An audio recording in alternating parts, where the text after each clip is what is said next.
Good afternoon, everyone. Thanks for joining us for another episode of Worship and Word Conversations.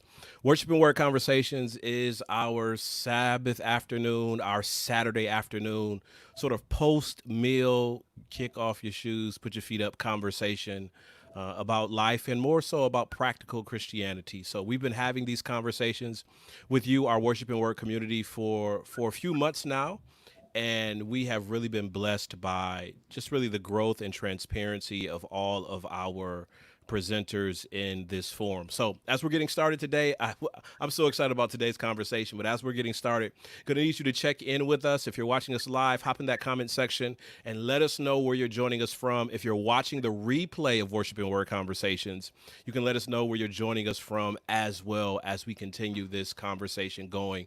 You can shout out your church. If you don't go to a church, you can feel free to shout out your city that you're hanging out from. If you are a church person, you can shout out your pastor or the ministry that you're involved in as well. However it fits, however it works for you, feel free to do that. And as we continue in the conversation, feel free to jump in there, ask a question, or provide your comment on what we share. We got Pam Horn from Waldorf, Maryland, part of our Worship and Word community, hanging out with us, and looking forward to hearing the rest of you who are watching, where you're joining us from as well in that comment section. Okay, so for our conversation today, man, I am excited to catch up with a friend of mine. We have not connected in a while, and it's good to finally hang out with him today on Worship and Word Conversation. My friend Travis Claybrooks, sir, thank you so much for hanging out with us today. PQ, what's up, man? You're doing well. Man, I'm doing well. I'm doing well, and I'm glad to hang out with you. So tell us a little bit as we start our conversation. The title. I mean, you have a organization on the end of your name tag there in our platform. Tell us about you and your work and what you're up to. Yeah, my name is Travis Claybrooks, as Pierre said. I give leadership to Raphah Institute. Raphah is a Hebrew verb that means to heal. That really captures the essence of what the organization is about. We're about helping communities heal by confronting those root causes of systemic harm. We're a new organization founded just about 3 years ago. Our flagship program is a restorative justice diversion program that we work in partnership with our juvenile court. We've got a couple of other items in the incubator. Probably get a chance to talk about those a little bit. But we're a small staffed organization, very, very passionate people engaging with us. And yeah, just excited to be on that journey. So, man, give us some backstory, some context. Talk to us a little bit about your professional journey. Like, what were sort of the movements of your life that really brought you to this point in your career? Yeah, boy, that is man, you look back on your life and you look back at your experience, and oftentimes you're going through it, you're trying to figure out. I mean, you're literally looking at God and saying, "Excuse my French, what the hell are you doing?" And you just don't know. It's hard to make sense of what you're going through at times, and then you reach these plateaus where you get a chance to kind of turn around and look back, and it begins to make a little bit more sense as to why you went through what you did and what that has to do with where you are today. And my journey is like that. And I would imagine that much of what I'm going through today, I'm going to look back on it and say, okay, I see what that was for. But I would say this particular aspect of my journey really began about 20 years ago when I was a police officer here in Nashville, Tennessee.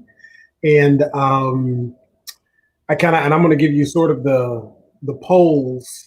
I Hmm. moved from that to going into the army, to going to medical school, to becoming a pastor, to doing this. And as I say that again and again, I kind of feel, man, that got to know what he wants to do, does he? but but each one of those flag posts has served me for this moment, and I think I'm doing what I was born to do right now. But as a police officer, man, it it did not take very long for me to come to some kind of realization that the problems that we were charged to deal with or solve in the streets, um, our system and our structures had very little capacity to actually address those issues. Mm.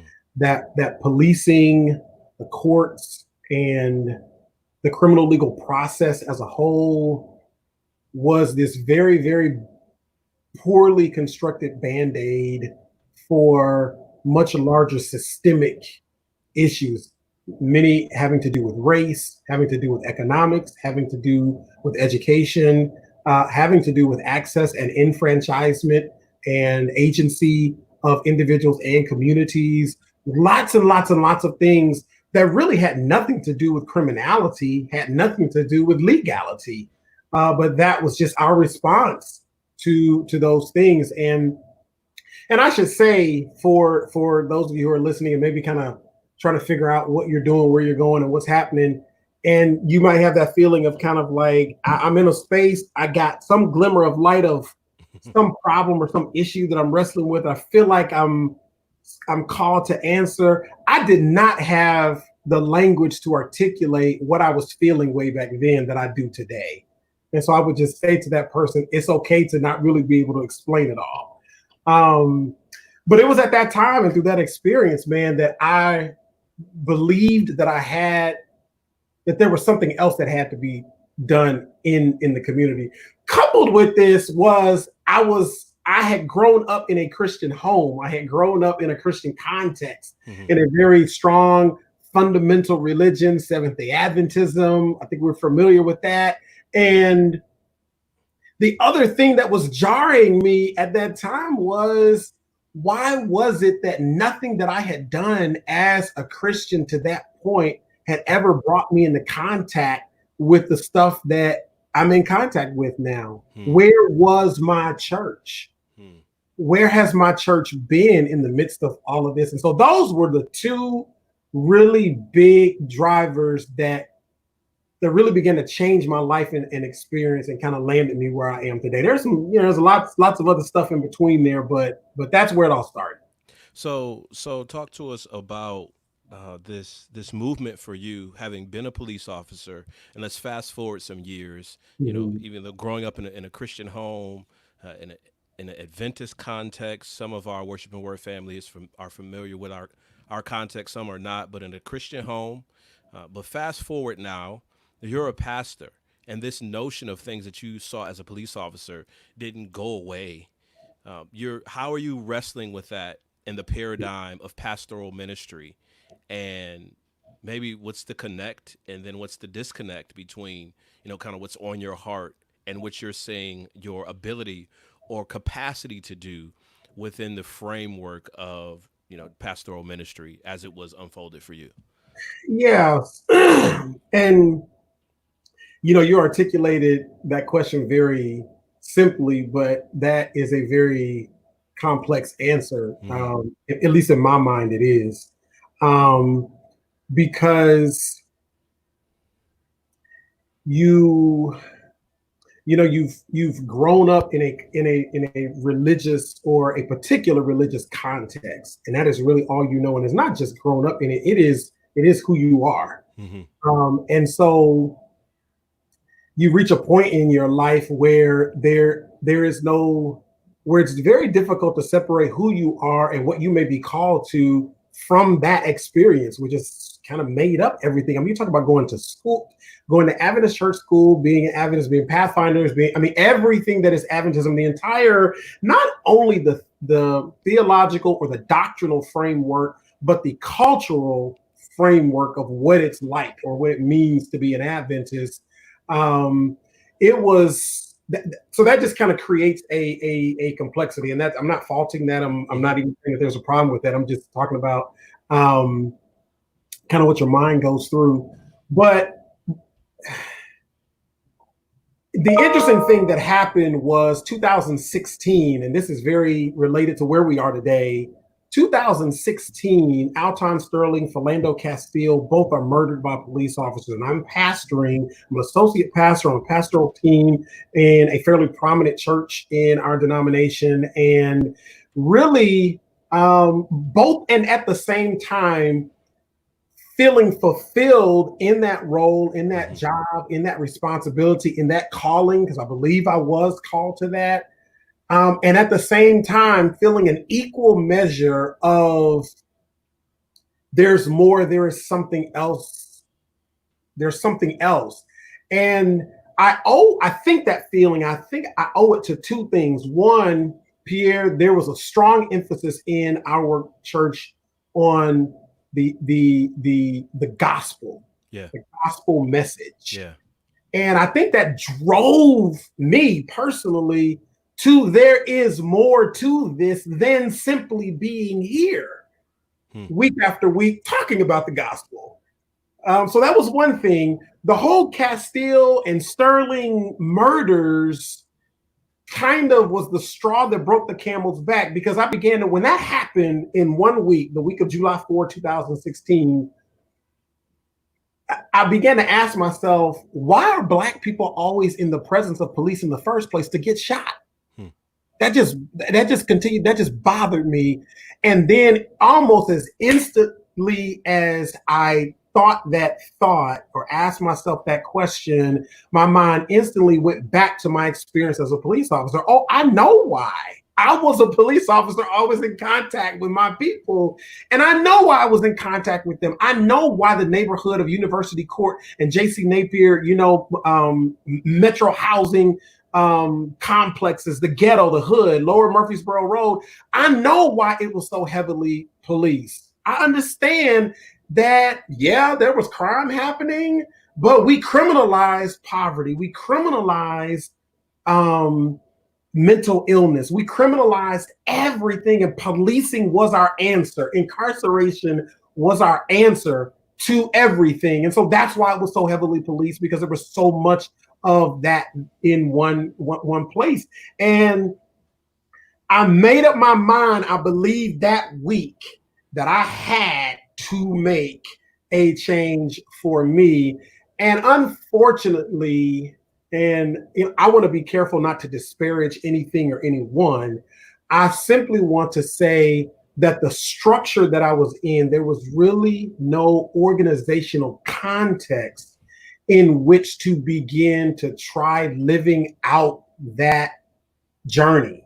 How do I take the beauty of the gospel and put it on Black pavement where Black people are, where the disenfranchisement is, where the hurting is, where all of these dynamics are happening? How do I marry those two things? How do I create an intersection for those things? There was no organizational context. There was no economic context for that. All the economy in my church was built to really support 2 hours on a weekend. I mean, Mm-hmm. all the money, Yeah. all the human resources were built around 2 hours on the weekend.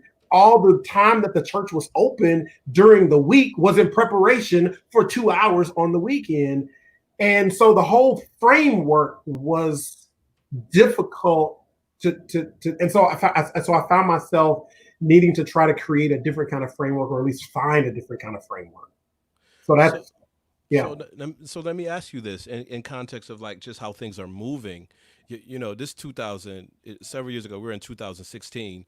No, we're at 2020 now with everything that's going on, and where it seems like there's this outcry of we need more people with this framework to consider actively, like reframing our resources, our efforts to actually being in the street, combined with the fact that churches are shut down, so we have no choice but to be in the street. How are you watching everything kind of unfold, and how is this? Is part of you saying, "Man, what is? Are people finally listening to what I've been saying for years?" Or how are you making sense of the movements of what's happening in a major way. And we know in transformation, a lot of it is hidden. People don't see grassroots and turn around and stories I want you to share later. But as you're watching major headlines sort of catch up and major church headlines catch up with, yeah, this is the kind of work we should be doing.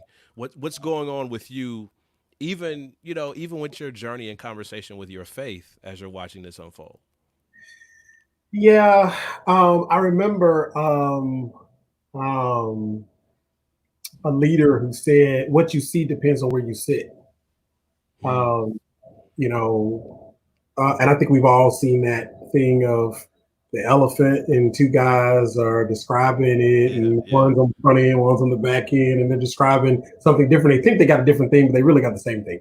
Um, and it's about perspective. And I would just say this in response to that question, Pierre. One of the most shocking, surprising things to me as I began to enter into this space that I'm currently in, which is a very different space from that traditional church context. It is a completely different space, from at least from what I know Hmm. of that church context. Um, my mind was blown away as over the weeks and months, I learned and discovered and met the number of people who had left their traditional religious spaces to find more meaningful expressions of the gospel of God, of Christianity. Hmm. Hmm. I realized I was late to the party, to be quite honest with you. I was late to the party. So, no, I am not looking and saying people are finally catching up. Yes, there is an aspect of that as I sort of look around for people maybe who were like me and maybe not aware of the work that's happening out there. But at the same time, I also know that there are 7,000 who had not bowed the knee to Baal. I mean, there are people who have been working in God's name in the streets and for years, man. People like me with masters, with MDivs or pastors who left and took the gospel into the world. They literally took the gospel to the world. And so I just say I don't look with any sort of condemnation or judgment or say, look, I told you so or anything like that. No, I'm just appreciating the movement, and I do hope that more. Look, theologically, I believe this is the last thing I'll say about that. Theologically, I believe that's the arc of the story of Scripture is this: that the kingdom of God will continue to emerge until the Son of God, the King of the kingdom, finally bursts through and finalizes this emergence. Hmm. I do not embrace, and I'm talking to my Adventist friends now, I do not embrace a story from scripture, because I don't see it, that says we are supposed to be hiding and sheltered and tumbled away until God comes and rescues us. Hmm. Meanwhile, evil abounds. I believe I heard Jesus say that the gates of hell would not prevail against it, that there is this movement. I believe Daniel saw the rock hit the stone and it slowly became a mountain that filled the whole earth. I don't get a picture from scripture that the gospel is this fragile or the kingdom is this fragile Hmm.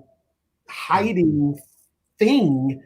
No, I think what I believe is the emergence of the kingdom is happening. Yes, evil is abounding as well, but Yeah. the kingdom is emerging as well. And I just feel like I'm a part of it. And I hope more people continue to, I don't want to suggest that people aren't in some space, but that Yeah. just more people continue to find out what that means for them. And as David Turner shared earlier, I put his comments up. This importance of about perspective being so important and being able to value and respect those points of view on the journey, those differing points of view on the journey. So I got to ask you, you are the police officer movement, then some things, a lot of life happened in between. We're in pastorate now, and then this sense of calling, these national events, this connection with what's already in your heart. How does that lead to you? You make the determination, you believe that day and that moment, but what are the next steps after that when you say, okay, because the title, I'm on the website right now, right, and it says founder. Like what are the steps now to go from we're talking about actionable, practical Christianity, to go Mhm. from even just a conversation after Sabbath potluck, hanging out after church, eating and talking about solving the problems of our culture. How do you go from that to the strategy and the steps to putting together an organization? And then for the people who just joined us, who weren't at there at the beginning of our conversation, give us like a really Cliff Notes version of what you do, and then tell us the steps that you got there from pastoring. Yeah, so I mean, so I lead Raphah Institute. Raphah Institute is a really a nonprofit organization in Nashville, that really is um, trying to be a platform for healing community, that really seeks to do that through confronting the the root causes of societal harm. So if you think about those systemic issues around either the criminal legal system or the education system or the child care system or the early learning system or the child welfare system or the healthcare system, where there's so much injustice in those spaces and people are, because of those injustices, really oppressed. Raphah Institute is about partnering with other entities, organizations, and leaders in its city, in its community, to design solutions, and to try them out, such that we all are empowered. How do you do that? How you start that? Um, there's a spiritual component to that for me. For me, I will say, and I want to, man, I want to answer all of these questions with the humility that I think is righteous, Mm-hmm. that Mm-hmm. is necessary, and that is appropriate. Sometimes we can talk about our thing as if it is the thing, as if it is the way and the right thing, and that all others are not yet enlightened. Uh, but I don't want to have that posture at all. I really want to have a posture that suggests that this is where God has led me. And if you find some fruit on this tree that tastes good to you, pick it and and try it. And if it works, take the seed and plant it and grow your Mm, own tree. yeah. But it may not be your seed. So for me, the spiritual aspect of it is that God has given us power to do and be in the world what he has designed the world to be from the beginning. And when that got sidetracked and derailed, what he came to the cross to fix. I quit asking for power. I stopped asking for the Mm, outpouring of the Holy Spirit, and I started believing that I got it. And even though I may not be able to quantify it or qualify it or figure out what it looks like or know when I got it, I quit looking for the cloven tongues and the rushing wind and all of that. I stopped looking for that and I stopped asking for all of that. And I said, I stopped believing that we were waiting on God, and I started thinking that maybe God is waiting on us. And mm, so I gave myself, in Jesus' name, the liberty to do what he asked, which was so that was the spiritual aspect. It wasn't that I stopped praying, I just stopped praying about that. mm, And I believe that he answered it already, that he's given it to us. And so that was a big shift in the way in my fear, in dealing with my fear, the fear of failure and all of those kinds of things, or is God leading me? Is this what he wants me to do? I started realizing you never have to ask God if fighting for justice for other people is what he wants you to do. Yeah. You don't have to pray and wonder if relieving oppression is in God's will. Yeah, it is. In other words, man, you could just pick pick a place where the kingdom isn't alive and God is saying yes to it. Good. He's saying yes to it. You don't have to ask, you don't have to agonize, you don't have to pray. Then you can pray about other stuff that really matters. So that was the spiritual aspect of it for me. The practical aspect of it was that I recognized that you have to have a political and economic framework to be able to do business, because there is the work and then there's the business of the work, and you have to be able to do both. And there are many frameworks where the business is most important and the work is neglected. And then there are other frameworks where the work is paramount and there's no business around it and it's hard to sustain. And so I believe that you have to have both. There needs to be an economy around it. Thou shalt not muzzle the ox that treads out the corn. You have to create economic power to be able to make change and to do and to move and to dedicate time and energy and resources to be able to hire people and so forth and so on. And that does not have to conflict with mission. Mm-hmm. It does not have to. It can, and it does all the time, but it does not have to. So being very, very thoughtful about that. And I could talk about nonprofit leadership and standing up nonprofit organizations for hours. But I would say you just have to create a structure that is sustainable both for your mission and for the economy of your mission. And that's godly. That is godly and that's biblical. So how did you settle on this initiative of first give us the context, because I put restorative justice in the notes as we started the show and on the promo. Give us the context of how you're defining restorative justice, and then how did you use that as a starting point, as a basis in leading the efforts of the organization? Yeah, so I stumbled into it. I left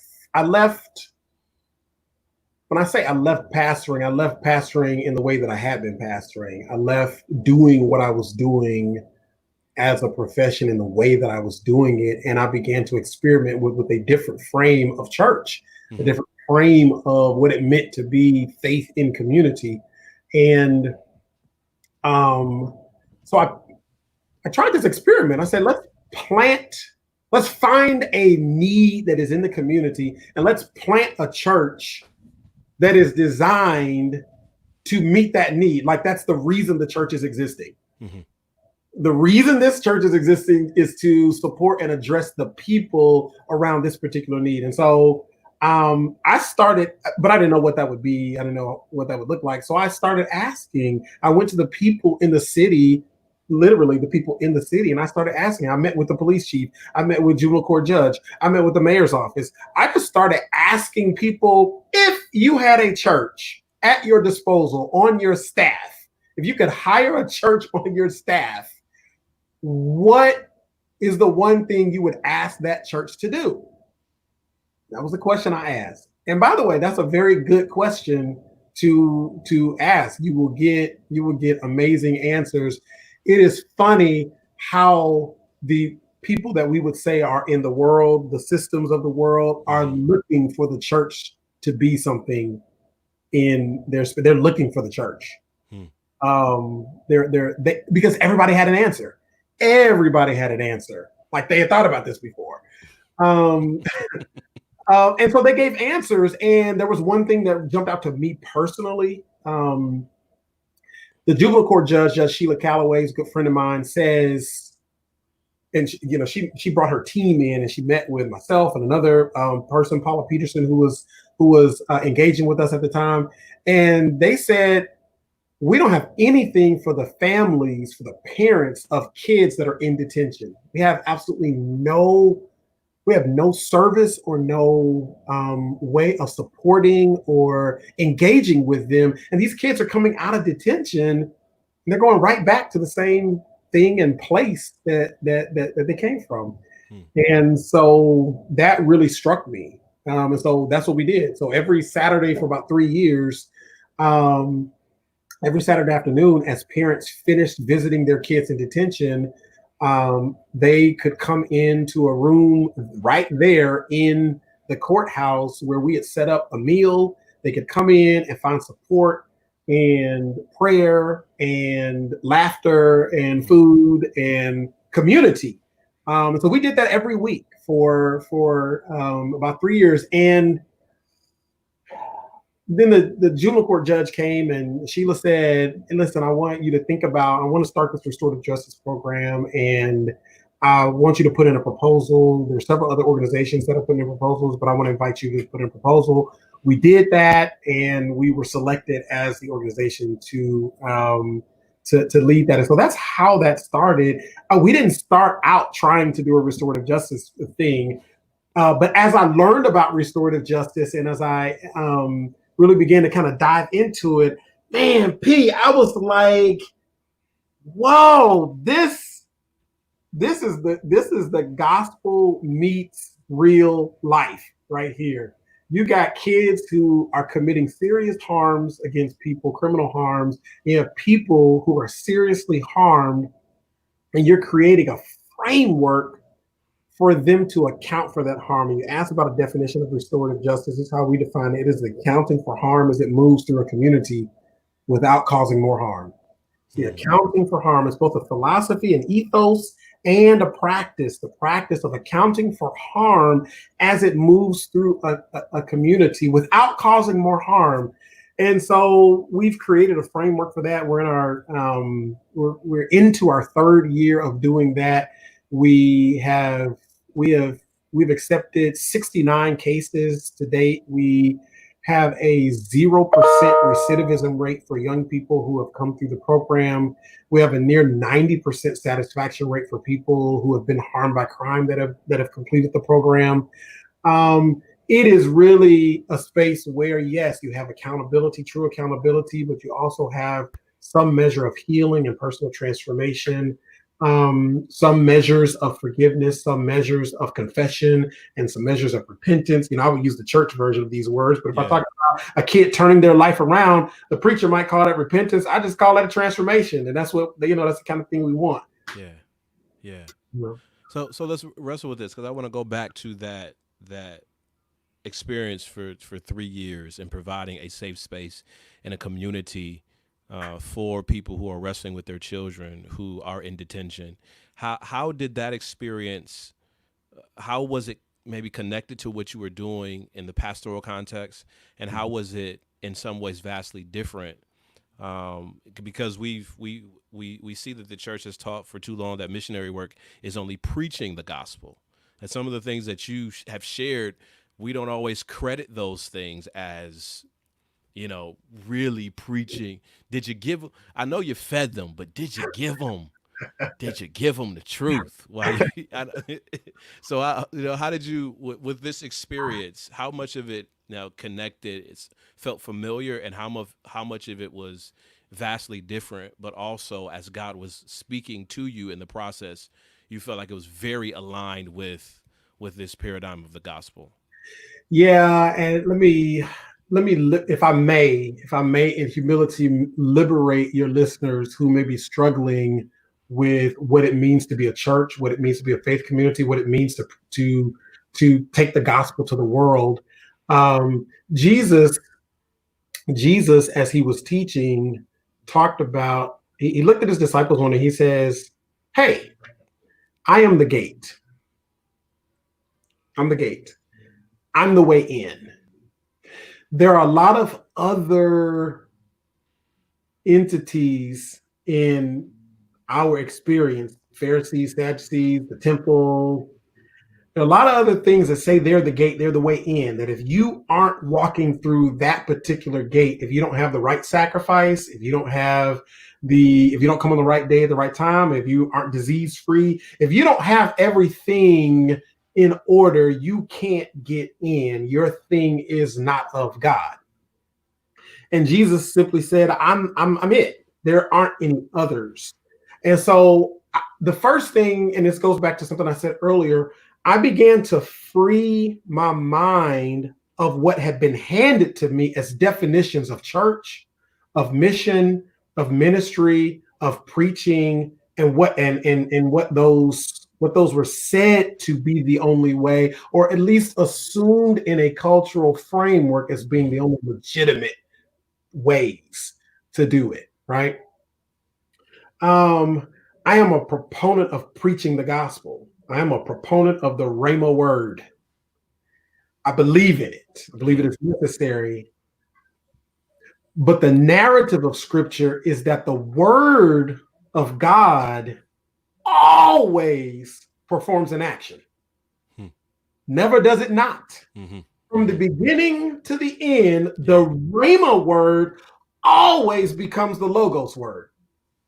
It always moves something. And God said, let there be light. He preached a sermon, let there be light. And then the very next words are, and there was light. That is to say that the preached word must accompany, in fact, they are inseparable from the demonstrated word. And I think what people need in this world is a demonstrated version of the gospel.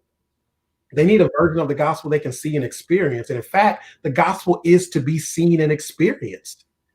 That is why it's such good news, not because it's a great story, but because it is a reality that can be experienced. If I just say, yo, P, I'm going to tell you about this roller coaster. You like roller coasters? Oh, yeah. Okay, so I tell you, there's this roller coaster, man. Yo, it is the baddest roller coaster in the land. Let me tell you about every loop, every hoop, every curve, every hill. Let me tell you about it, tell you about it, tell you about it, tell you about it, tell you about it. What you gonna want next? We gotta do it. I got to go do it. You gotta do it. But what if I never, ever, ever, you never had the opportunity to go do it and you were just hanging on to my story about it? Oh, that's good. Your life. In fact, the roller coaster, the existence of the roller coaster becomes meaningless to you, and it might as well not exist. You can never ride it. If you could only hear about it. And I think the same is true of the gospel. If we only heard it, we only hear it, it's just a story and it never becomes a reality. And by the way, if the gospel is not strong enough to be experienced in the midst of sin, then it's difficult for me to believe that it is really that much outside of sin. The power of the gospel is so powerful because it works in this fallen world. That's where it works first. We get to enjoy it in the afterlife because it worked here. In fact, that's the story of scripture. Then the sanctuary, the sin held on that veil was in the sanctuary. It was there. It was right there in the midst of the people, right? And yet nobody died. Nobody died. Okay, all right, I'm done. So,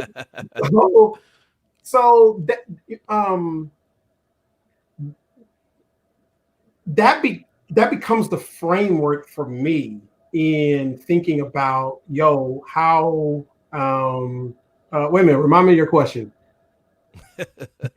We probably both lost it. I was asking how it was akin to, yes, and how was it different from, yes, the pastoral context and living out the gospel. Yeah, the framework that I was in only allowed you to talk about it. That was it. There was very little context organizationally to actually live it out. So how was it different?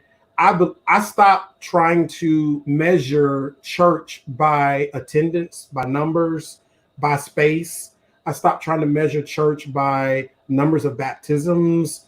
I stopped trying to measure and define church in terms of just those traditional things, like, how much money did we bring in? And I started measuring church by how much of the kingdom was experienced by somebody today. How much of the kingdom How much of the gospel did someone actually experience today through this work? Did they get a little bit more liberty from the oppression that they have experienced today as a result of this? We had one lady say to us one time, she said, for the first time in my 50 something year life, I felt like the arms of God were around me. She said, I'm not a church person. I don't go to church. I just don't do that. But this is what if I could imagine what it feels like. And her son was being tried for a double homicide, and 17-year-old kid, and she was just grieving, and said, it just feels like God is hugging me. I believe that God is real because of what you guys have brought to us. That is all the conversion I need to hear or see. That's it. That was church, man. And that's what the church is there for. And that's the lowest bar. That's the bar that I set. Anything higher than that was gravy. So it's a completely different framework. And I think it does start with redefining for you what church is and what church means, and letting go of everybody else's definition of that for you. One of the things we were talking about yesterday, I believe it was yesterday, is this concept of the gospel changing narratives, right? And how we look at in our culture, we talk about the pipeline of how actually people, start off in their neighborhood and community and end up in prison, and we can draw the names and labels on how they get from A to B. And even as people of church people, we categorize, ostracize, do all these things. But you were saying in our previous conversation, if we can draw and trace that pipeline, we also have the opportunity to create another one. That's right. To create another framework for people to go through and experience the complete opposite of what's happening systemically in our culture. Talk to us about what type of walking that out looks like, and how is that a shift in thinking? Yeah. The gospel, that's what it does for us. When God said, let there be light, he gave us a vision of something of of the reality that he wanted, right?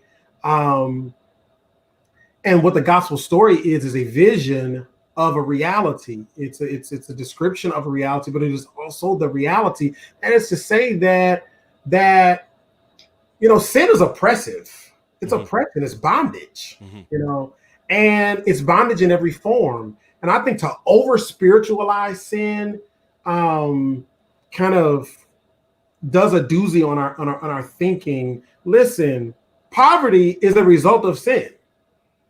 Like, that's a result of that. I mean, that's not a spiritual thing. That's real life. That's a real life thing. And so there is no disconnect between relieving poverty and preaching the gospel. When I say preaching the gospel, I'm talking about relieving poverty. That's preaching the gospel. Eliminating people's whose bodies are being incarcerated, or giving people who have been harmed by crime an opportunity to heal. That's anti-sin. That's the gospel. And there's no disconnect between that and the gospel and what it's supposed to be, because that's what Jesus did. He came to set every captive free. Every captive free. That's just not over some pornographic addiction, or over some lying tongue, or just some quote unquote one of the 7 deadly sins or whatever. No, this is set every captive free. What's your thing, man? I got a sickness. I got a impoverishment. I got whatever. That's the gospel, right? And so I think that's the framework. So, for example, we're looking in Nashville, and we're looking at early learning, and we're recognizing what's happening probably in many communities around the country, that there is a poverty of early learning opportunities really in most cities, right?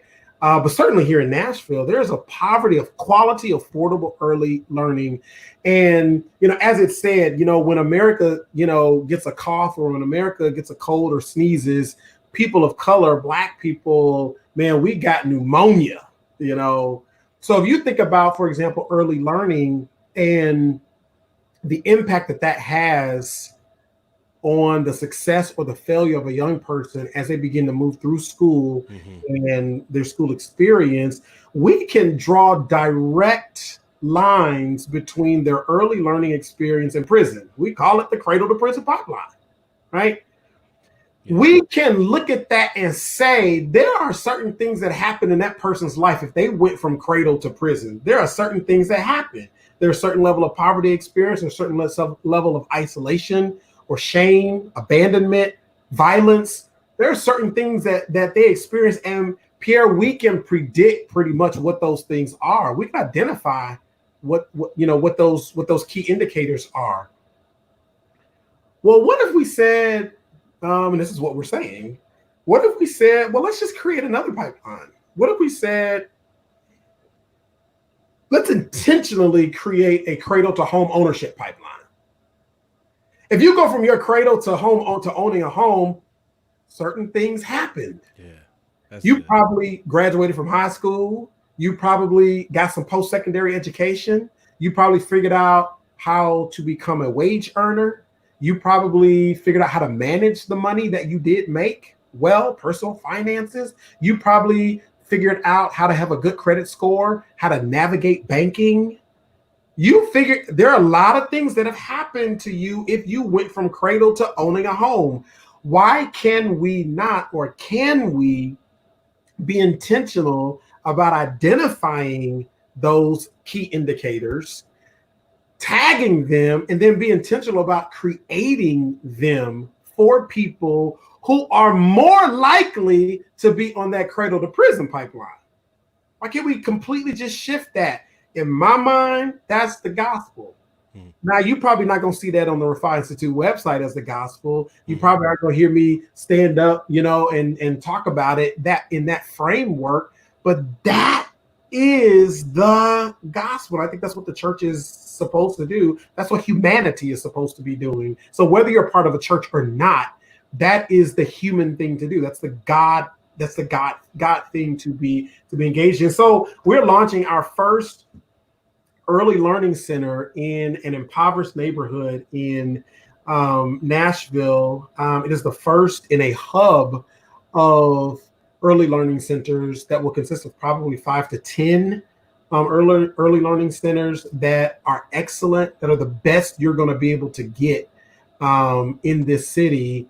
And it will be primarily for children of color who are the least likely to be able to access that level of early learning. In fact, we looked. We think we have a building to get this kicked off with. So we're looking to start that in January, and so that's a practical way that we think that that is happening. It's happening for us. How do you wrestle with, because as you move and gain some traction and have some things going well, some transformation that you experience, how do you wrestle either externally or internally with this idea of, well, the suggestions that come from you or from the outside or other people, well-meaning as we may be sometimes, if you really want to create transformation, you need to do X, and you need to do Y, and you need to get one of these, and then you need to start. And everyone comes with that sort of cacophony of recommendations that sometimes ministries and nonprofits fall victim to, sometimes even creating a monster of trying to put so many arms in so many different places. How do you wrestle with kind of calming even that noise and then following a sense of direction? Yeah, and I probably think a little bit. I think I may think differently about this than most people. I think the way we're taught to think, or the way we are encouraged to think, is, find one thing and do it well. We say, the jack of all trades, but master of none. By the way, that is not the complete quote. It's not. It's Um, not. but we use that part. We took that scripture. We just took out. We just told a part of it that we wanted to say. But I personally reject that. Now, not wholly, not totally, because I do think that you have to know what it is that you do. Mm-hmm. But what you do may not be one thing. We have many examples of that in our world. There are many entities that have tentacles in many different directions, but it is all going to for a particular purpose. Um, we are an organization that is about creating justice, right? um, that's what is undergirding our thing. And when we think about justice, we don't think about justice in the framework of just the criminal legal system. Justice for us really is a spiritual framework where we say things in the world are right, things in the community are right. It is the steady state of righteousness. That's what justice is. It's love doing its thing, right? So that looks many different ways, and we are okay with being a platform for many ways that is happening. That's our calling. Mm-hmm. It's our calling. And so we are a little bit more open to new ideas as they come, new opportunities as they come. That's not mission drift for us. There's mission drift that for sure has sullied many an organization. Yeah, that's good. But that's not mission drift for us. Know what it is that you do and then function in that, but don't think that you can only do one thing. um, when you know what you do, you know what you don't do, and when Mm-hmm. you hear what you don't do, you'll know it. So know what you do, but don't let that be construed as you can only do one thing. I know in Nashville, I believe, let me just add this. Yeah. In Nashville, I believe that there needs to be more organizations that have broader bases, that are touching more spaces, especially organizations that are focusing on communities of color, on marginalized communities. There needs to be more varied, um, more organizations that are less siloed. We Mm. need more of that. We need more systemic level change.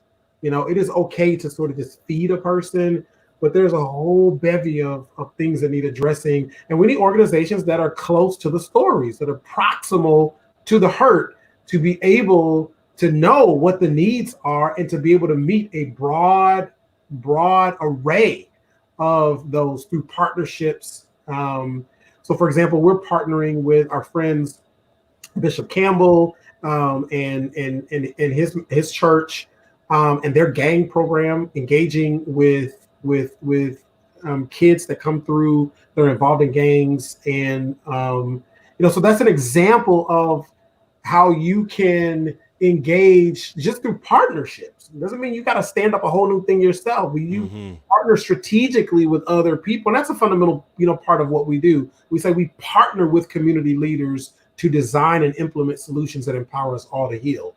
So yeah. So talk to us, man. The time is just flying by in our conversation today, and I got a couple of questions I'm trying to sneak in here. But talk to us about this healing paradigm. Like how the people who have caused wrong, those who have experienced wrong, and the bridging of the gap or the reconnection Yeah. to the humanity of both persons as it Yeah. relates to being a part of the healing journey. How are you helping to partner and make bring those conversations about in the Yeah. context of a community? Yeah, that's a good question. So one of the things that our DA Glenn Funk recognized, and not just Glenn, but our juvenile court judge Sheila Calloway, the then district attorney Don Diener, and even our current, public defender, Don Diener, and our current public defender, Martisha Johnson, our police chief, Chief Anderson, Steve Anderson, they recognize that our response to crime was not sufficient. It's just not adequate. It's not adequate on two levels. It's not adequate for the person who has been harmed. Oftentimes, the person who's been harmed very, they get very little out of the traditional criminal legal process. They get very little. There's very little resolution of the real needs that they have following a crime. Furthermore, the person who's caused the harm rarely has to take accountability for it. Incarcerating a person actually excuses them from taking responsibility, taking accountability for the harm that they caused. It's passive. You just go and sit. There's nothing active about it. There's no active accountability. But when a person comes through a crime, they have needs that are created. If I stole your car today, you instantly would have a need. I mean, at the very base thing, you need a car, Yeah. And so just imagine the many, many needs that emerge. And so the criminal legal process is not designed to address any of that. It's just not designed to address any of that. But that's what people deal with. That's what people, and here's the irony in it, that many of the needs that a person who's experienced a crime, many of the needs that they have can be responded to best by the person who actually caused the harm. But in our current criminal legal context, we actually create an antagonism, a separation between the person who's caused the harm and the person who has been harmed. And so they said, we need something different. There's a young lady, a powerful mover in our city, Rashida Fatuga, and her organization, Gideon's Army.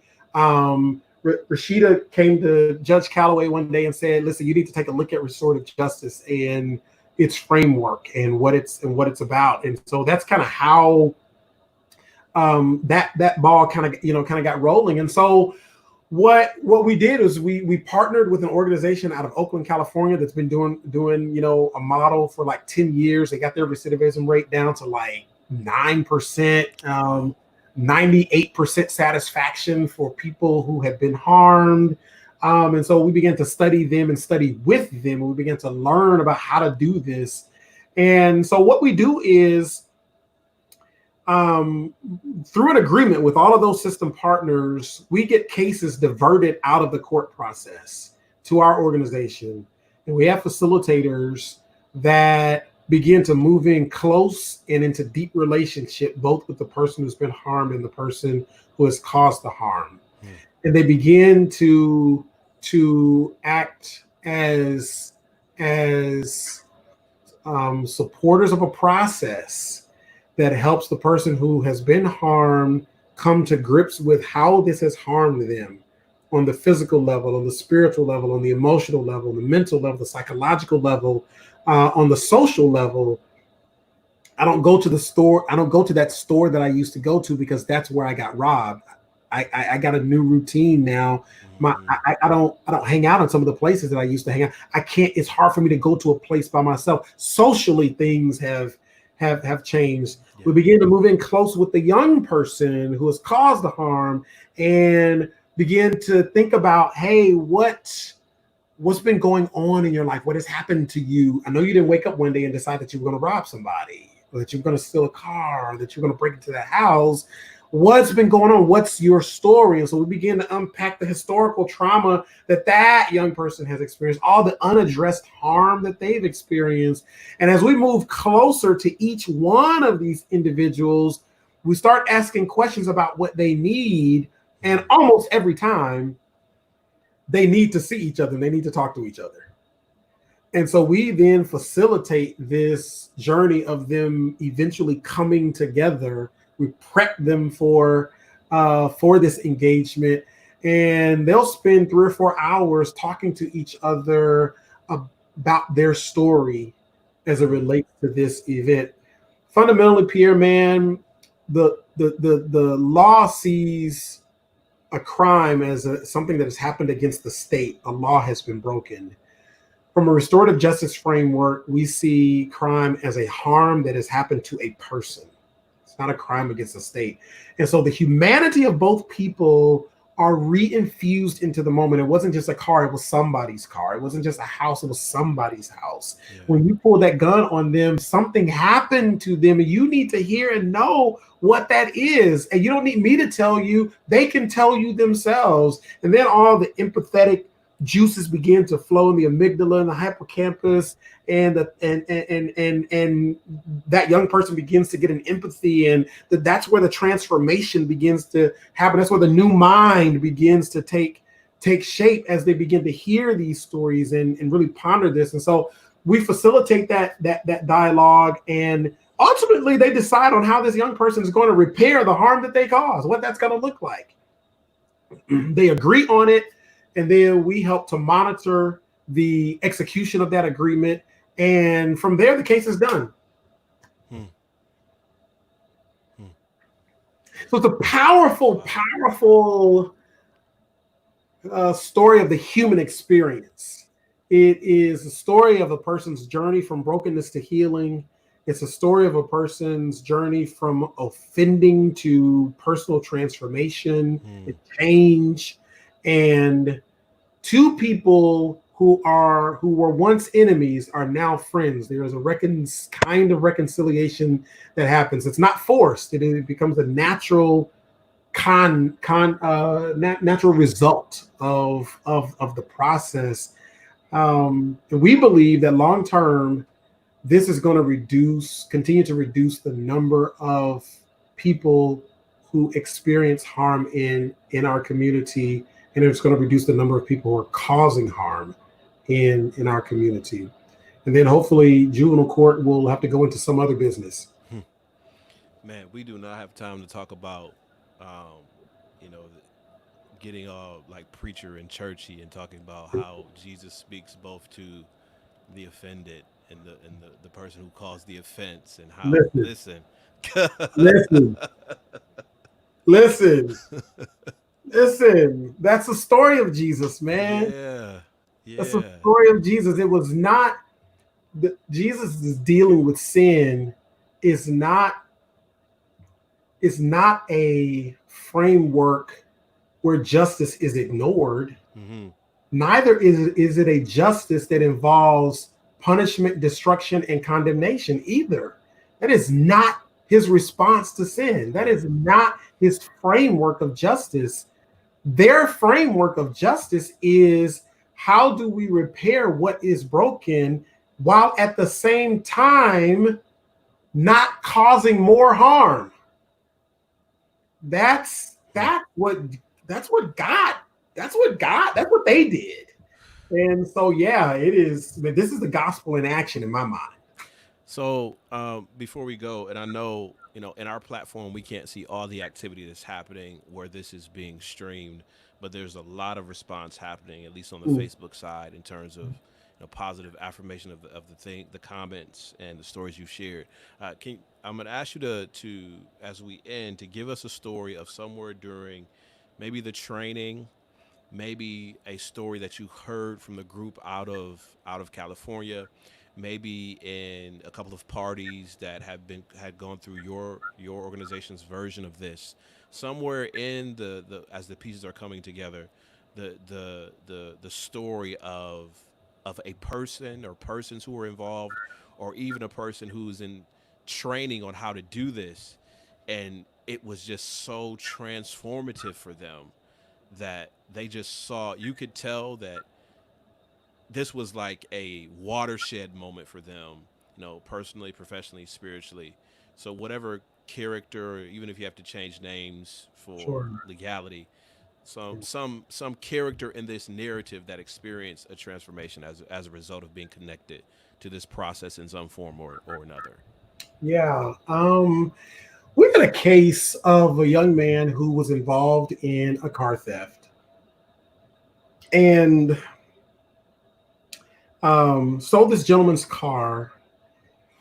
When we got the case, when the case came to us, both the man whose car was stolen and the young man who stole the car or was involved in the theft of the car were really very, very open to engaging this process, and participated very, very actively.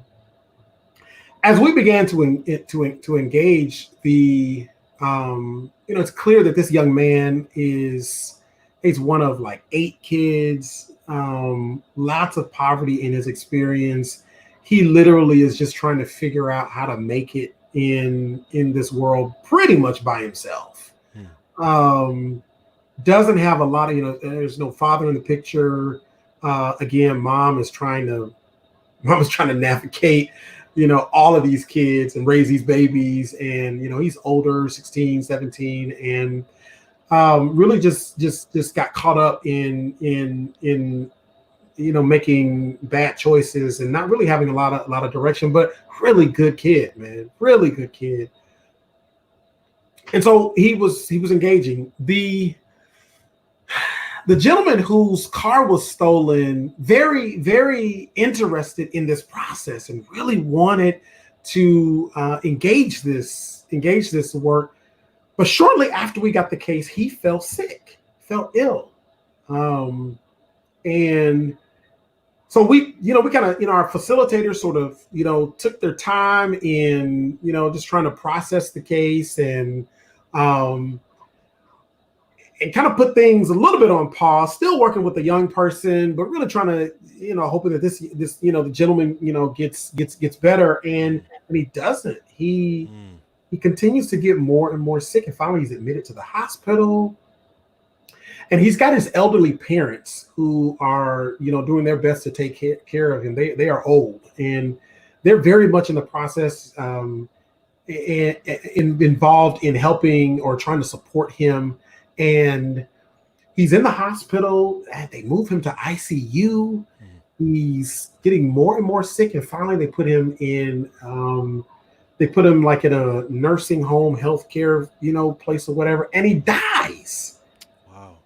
Man dies in the middle of this case, and we're like, wow. Okay, what's gonna happen with this? And we end up sharing this with the young man who was involved in this, and he felt so bad, and he said that he wished that he could have seen him before he passed away. But Pierre, we found ourselves really focusing on trying to support this family as they're dealing with the sickness and death.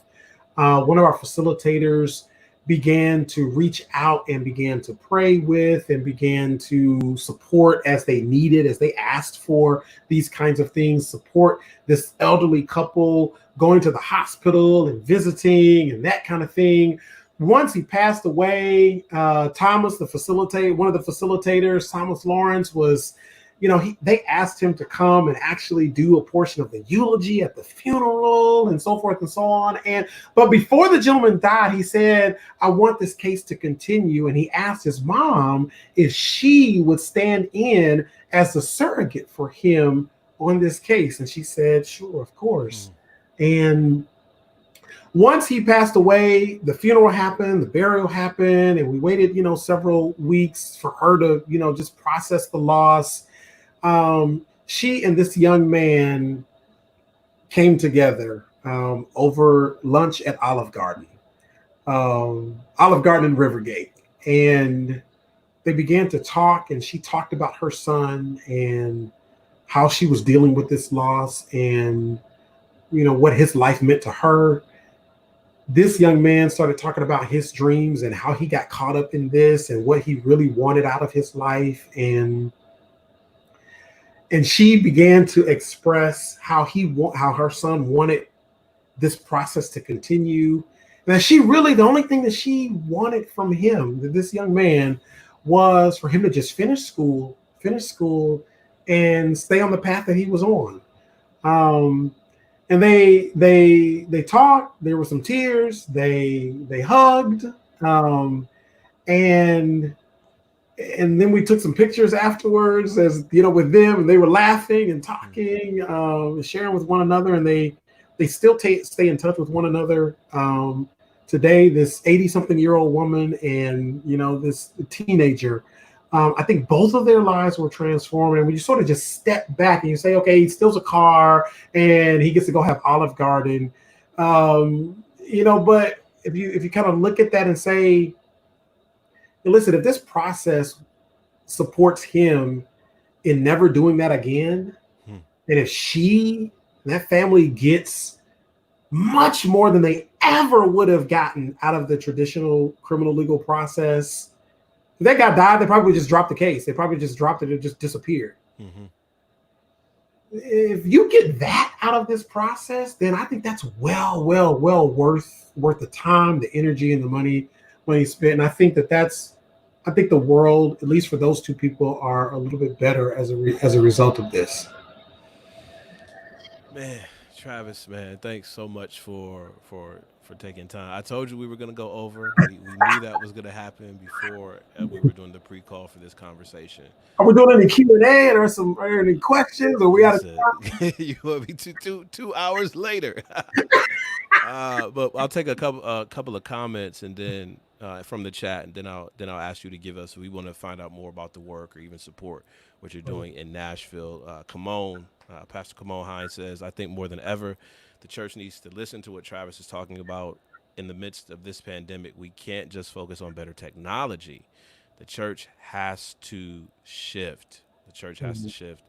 And then Octavia says, your work is so important. Thank you for helping. Thank you for helping our youth. Um, yeah, man. It's just I know we're really just scratching the surface. Can't wait till the documentary comes out, the book comes out, all the other pieces as you continue to go forth and preach and live out the gospel in this way. Give us if we want to connect, if we want to find more about the work, maybe you want some training on restorative justice through the organization. What are the best ways, the touch points to get in touch with you? Yeah, of course, you can just go to our website, Raphah.org. Of course, follow us on Twitter, Instagram, Facebook, Raphah.org. If you are interested in joining our mailing list, feel free to just hit the contact us and complete that. Of course, you can always donate. Listen, we receive tithes and offerings. So just click the donate button, and you'll be taken to the Giving Matters website, which processes our funding there. Um, Lots of projects that this early learning center is a really important piece.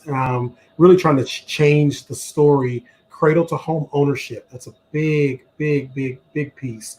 We're adding a therapeutic component to our restorative justice program that allows us to go even deeper with the young person. We're hiring 3 therapists right now to engage that work.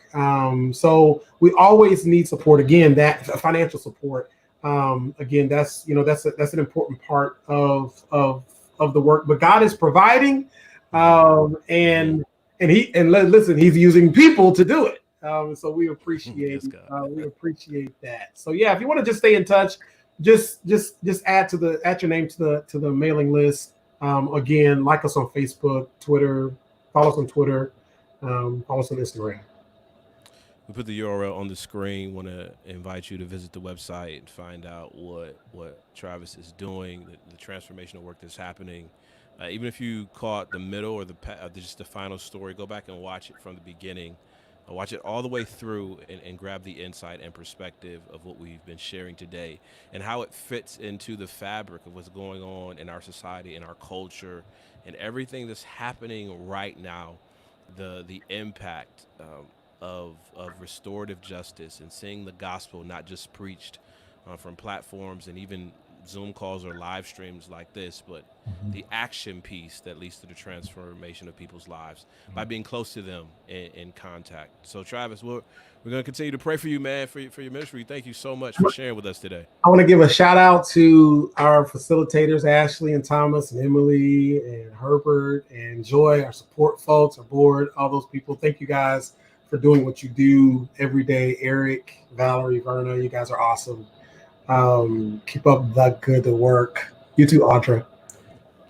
As we say every week on Worship and Word Conversations, and our Friday evening program, Worship and Word, is not a replacement for anything. It's just a supplement to the conversations you're already having and the ways that you're already dreaming up or the seeds that are being planted for you to do the work, practical Christianity that you're called to do. So until next time, take care, everyone, and be blessed. Blessings.